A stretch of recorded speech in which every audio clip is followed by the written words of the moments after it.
హెబ్బా పటేల్ కొత్త Telugu horror cinema Eesha release అయి నిన్న మంగళవారంతో 5 రోజులు కంప్లీట్ అయింది. ఈ 5 రోజుల గ్రాస్ కలెక్షన్స్ చూస్తే మంచి కలెక్షన్స్ వచ్చాయి. ఈ సినిమాకు 5 రోజుల్లో ఈ సినిమా 6 కోట్లు గ్రాస్ కలెక్ట్ చేసింది. పోటీలో క్రిస్మస్కి అన్ని సినిమాలు ఉన్నా కానీ హారర్ సినిమా ఈ రేంజ్ కలెక్షన్స్ రావడం గొప్ప విషయం అని చెప్పాలి. సినిమాని బాగా ప్రమోట్ చేశారు. బన్నీవాసు వాళ్ళు, గీతార్ట్స్ వాళ్ళు రిలీజ్ చేశారు. సో 6 కోట్లు గ్రాస్ వస్తే అందులో థియేటర్ల రెంట్లు, గవర్నమెంట్ ట్యాక్స్లు, ఖర్చులు పోను డిస్ట్రిబ్యూటర్ షేర్ వచ్చేసి 3 కోట్లు ఉంది. ఈ సినిమాని థియేటర్స్లో డిస్ట్రిబ్యూటర్లు 3 కోట్లకి అంటే ఓన్ రిలీజ్ ఇది. సో 3 కోట్లు షేర్ వస్తే సినిమా హిట్ అయినట్టు లెక్క వచ్చేసింది 5 రోజుల్లోనే. ఇక ఈరోజు బుధవారం, గురు, శుక్ర, శని, ఆది, సోమ, మంగళవారం నుంచి వచ్చేవన్నీ లాభాలే. చిన్న సినిమా ఇంకా వచ్చేవన్నీ అంటే ఇంకా న్యూ ఇయర్ వీకెండ్ ఉంది.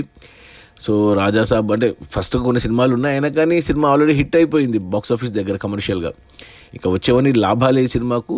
So Hebba Patel, Bigg Boss fame Siri Hanumanth ఉంది, 2 కొత్త హీరోలు, ఒక అబ్బాయి తెలిసిన మొక్కమే, పేరు తెలియదు. నేను కూడా చూశాను సినిమా, హారర్ సినిమా కాబట్టి నాకు కూడా నచ్చింది. 2 గంటలే ఉంది సినిమా, చూడొచ్చు ఒకసారి. హారర్ ఎలిమెంట్ బాగానే ఉంది, కాన్సెప్ట్ బాగుంది, బాగా తీశారు. పృథ్వీ కూడా ఉన్నాడు, బాగా చేశారు. సో అది మన ఈషా రిలీజ్ అయిన 5 రోజుల్లో 6 కోట్ల గ్రాసు. అందులో డిస్ట్రిబ్యూటర్ షేర్ వచ్చేసి 3 కోట్లు. సినిమా హిట్ అవ్వాలంటే 3 కోట్ల షేర్ రావాలి, వచ్చేసింది. So cinema clean hit. Okay, bye.